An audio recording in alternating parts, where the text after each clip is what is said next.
এই ভূমি, তুমি হ্যাপি তো? এই তোমার সব প্রবলেম কিন্তু সলভ হয়ে গেছে। এবার তুমি আমেরিকায় যেতে পারবে। কোনো একদিন সময় পেলে বাবাকে ফোন করে বলে দিও ক্রিস আমাকে ছেড়ে পালিয়ে গেছে। তোমার বাবা ভাববে আমি এরকম।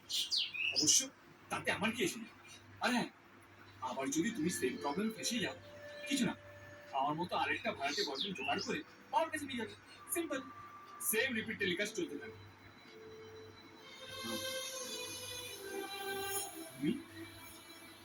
আরে আই ওয়াজ জাস্ট কিডিং ইয়ার। আচ্ছা আমি জানি আমার চেয়ে ভালো কেউ তোমার জন্য ওয়েট করে আছে, যে তোমাকে আমার চেয়ে অনেক বেশি ভালো লাগবে, আমার চেয়ে অনেক বেশি খুশি লাগবে। মিলিনি আমার কথা, হ্যাঁ?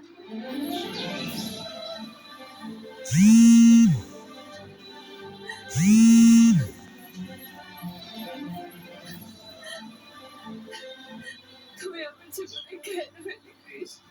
কেন? যদিও এলে চলে যাচ্ছ কেন বলো? কাল থেকে তো আমার পাশে থাকবে না।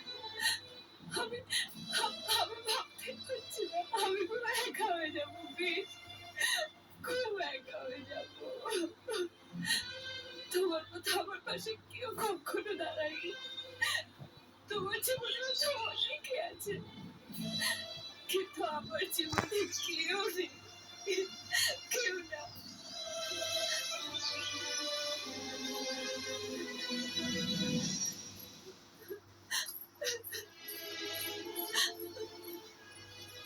কিন্তু যাওয়ার আগে একটা কথা দিয়ে যেতে হবে কৃষ, তুমি আমার জীবনে আর কোনোদিনও ফিরে আসবে না, কোনোদিনও না। কারণ আমি নিজেকে বারবার ভাবতে পারবো না, সে শক্তি আমার আর নেই।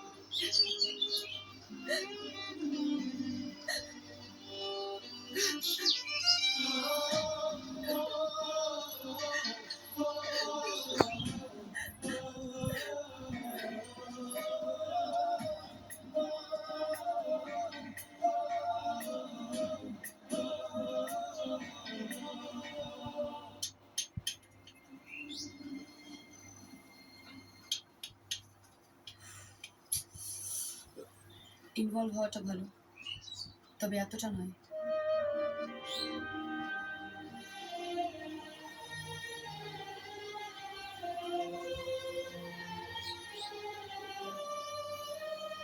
সেদিন ভূমি যখন তোমাকে এই কথাগুলো বলছিল, তুমি চুপ ছিলে কেন?